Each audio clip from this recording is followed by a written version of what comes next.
Tito Flávio César Vespasiano Augustus.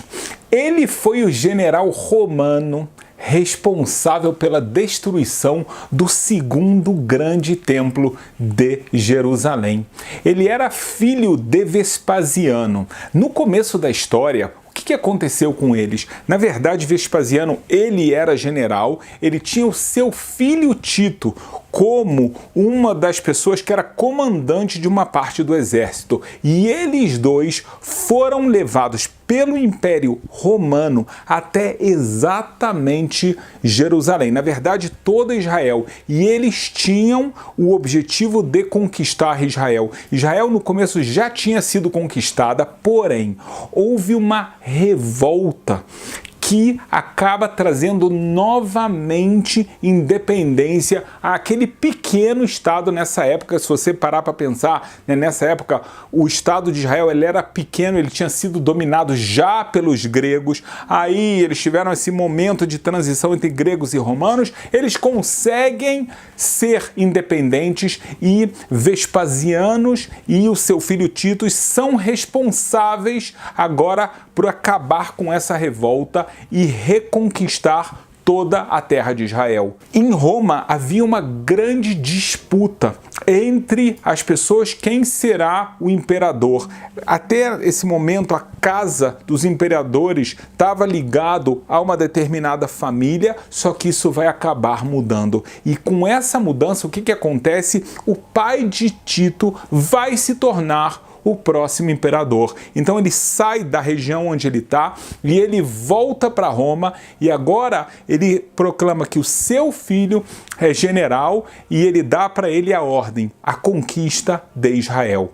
Logo no começo, Tito, com um exército muito poderoso, ele conquista lugares ao norte de Israel, a parte que se chama o Galilo, uma cidade que você pode visitar até hoje, a cidade de Gamla, que era uma fortificação e ele conseguiu vencer essa batalha. Ele chega até Cesareia. Em Cesareia, além de conquistar, ele começa a fazer coisas que era digno realmente de uma pessoa romana naquela época. Ele faz guerras entre gladiadores, pessoas, às vezes, as duas pessoas do povo de Israel que tem que lutar entre si, lutar contra animais ferozes e assim por diante. Então, na verdade, muitas pessoas que foram aprisionadas por Tito acabaram se tornando peças de brinquedo para ele. Assim, ele acabou matando mais de 2.500 pessoas com os jogos de guerra que ele tinha para o seu bel prazer.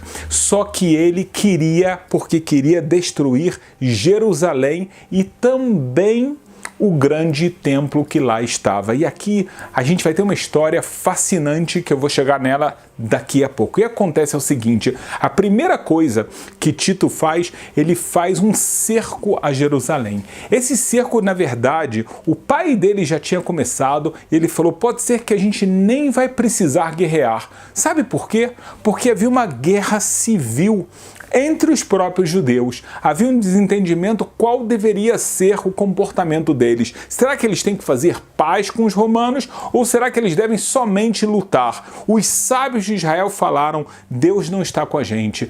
Muitas pessoas estão cometendo pecados. Nós temos que fazer paz, mesmo que isso signifique que a gente vai estar sob o domínio romano. O mais importante é que não haja uma matança generalizada e que a gente possa continuar seguindo a nossa vida espiritual com o grande templo.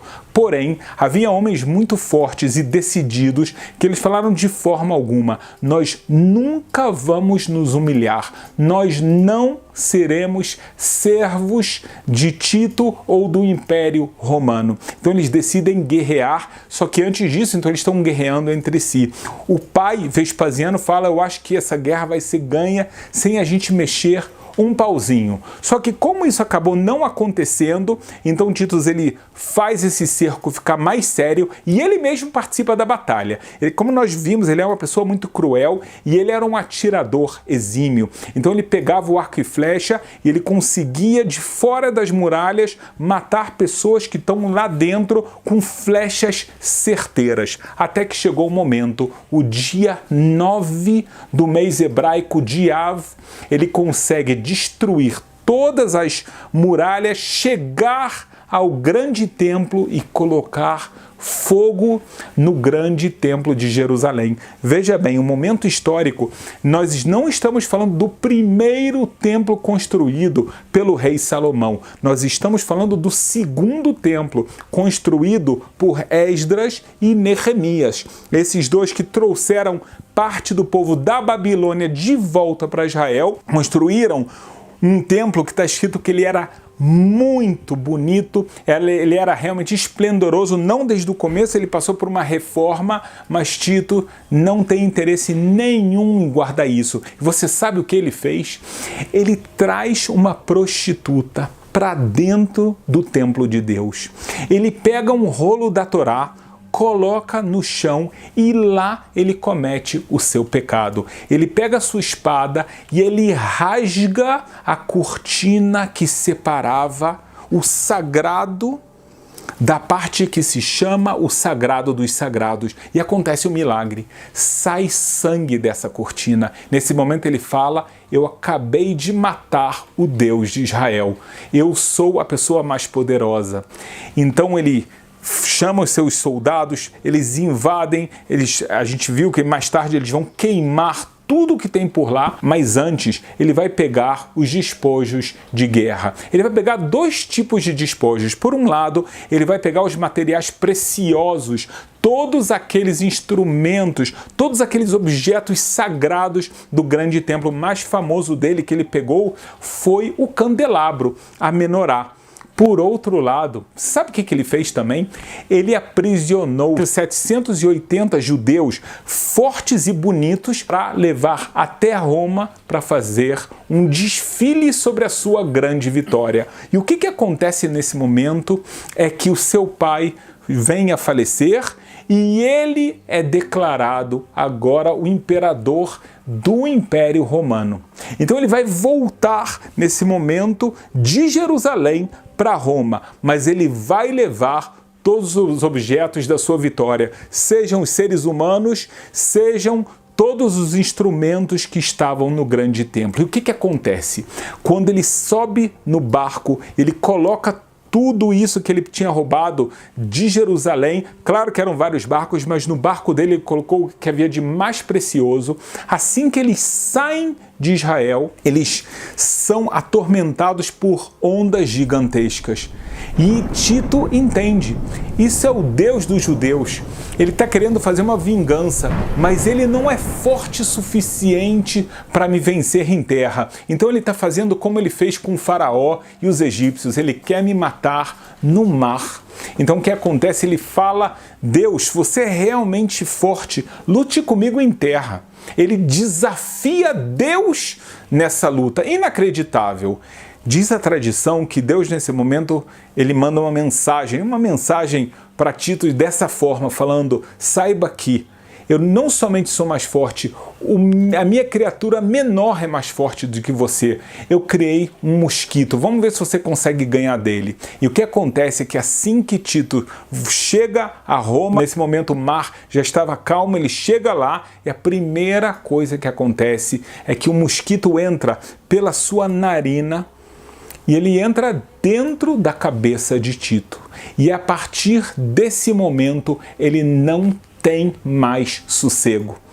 Ele ouve aquele zumbido sem parar, ele tem dores de cabeça terríveis e ele ainda assim, ele precisa ser o imperador de Roma. Ele está sofrendo muito, ele não consegue fazer nada. Até que determinado dia, ele estava passando pelas ruas de Roma e uma pessoa está utilizando um martelo com a bigorna. Isso fez aquele mosquito parar. Ele falou, descobri agora o segredo. Então vou ter uma pessoa sempre que vai estar martelando, melhor ouvir o martelo do que ouvir um mosquito zumbindo dentro da minha cabeça. E ele contratou pessoas que ele pagava um salário. Quando ele pegava um dos judeus que ele trouxe até Roma, falou para você, eu não pago. Basta você ver meu sofrimento, esse já é seu salário. E o que acontece é que, no final das contas, depois de um mês, o mosquito volta a zumbir e os médicos entendem que está muito maior do que era, ou seja, ele está comendo o cérebro de Tito até que Tito chega a falecer. Eles abrem a cabeça dele para ver o que tinha acontecido e eles encontram milagrosamente um mosquito que já cresceu quase ao tamanho de um pequeno pássaro. E eles entendem agora que todas aquelas dores terríveis que Tito teve eram verdadeiras, não era uma imaginação dele, realmente aconteceu aquilo. Antes de morrer, Tito fala, a pior coisa que eu fiz foi destruir o grande templo de Jerusalém. E é por isso que Deus está me castigando. Mas eu não posso deixar que Ele me castigue depois que eu saia desse mundo. Então o que eu peço para vocês é que vocês peguem meu corpo, vocês queimem ele e distribuem por todos os mares para que o Deus de Israel não possa se vingar de mim no mundo vindouro. Dito e feito, então o corpo dele acaba sendo queimado, não como outros imperadores romanos, que também às vezes eram queimados, mas não tinham suas cinzas espalhadas, sim eram guardadas com muitas honras e assim por diante. A história de Tito vai ser diferente. Veja que coisa interessante, o sobrinho de Tito se chamava Unclus. E ele conheceu toda a história de Roma por um lado, porque ele era o sobrinho do imperador, ao mesmo tempo ele estava também em Jerusalém, ele começou lá, ou seja, vendo a revolta pelo lado dos romanos. Só que aqui ele tem contato com o grande templo de Jerusalém, ele tem contato com os sábios, ele fica fascinado, ele fala, aqui está a verdade, aqui está Deus, não com todos esses deuses que nós, romanos, inventamos. Eu quero me converter ao judaísmo. E ele vai até uma feiticeira, igual está na Bíblia, mesma coisa que fez o rei Saul, procura uma mulher que é uma Baalat Ov, uma espécie de feiticeira, que ela traz a alma do seu tio já falecido, e ele pergunta, tio, eu quero me converter, eu estou certo de fazer isso? E Tito responde para ele, não faça isso, eles têm muitos preceitos, você não vai conseguir cumprir tantos preceitos. Ele fala, mas essa é a verdade. E ele fala, o que acontece com você? Qual o seu julgamento? Ele fala, o que eu pedi em vida acontece comigo no dia da minha morte. Todos os dias a minha alma, ou seja, de uma forma simbólica, ela é queimada e espalhada pelos 7 mares, porque aquilo que eu fiz, eu queimei o grande templo, eu pedi para queimarem meu corpo, e é isso então que acontece comigo ininterruptamente. É verdade, o Deus dos judeus é o único Deus, mas eu recomendo, lute contra eles como eu lutei, e você se tornará uma pessoa importante. Unclus certamente não ouve o conselho do seu tio malvado, até porque ele percebe que existe um Deus nesse mundo e mesmo depois da vida nesse mundo. Então ele escolhe o caminho da verdade e a gente vê que ele foi um imperador, por um lado, nesse mundo muito poderoso, que acaba sofrendo muito pelos enormes pecados que ele fez. Agora veja bem, quando ele chega em Roma, então ele faz aquele desfile e ele traz lá o candelabro e os objetos sagrados, e lá é erguido o famoso Arco de Tito. Nesse arco você vê exatamente que um artesão fez lá a figura das pessoas trazendo os despojos de guerra desde Jerusalém até Roma, onde provavelmente se encontram até o dia de hoje. Você agora conhece a história da destruição do segundo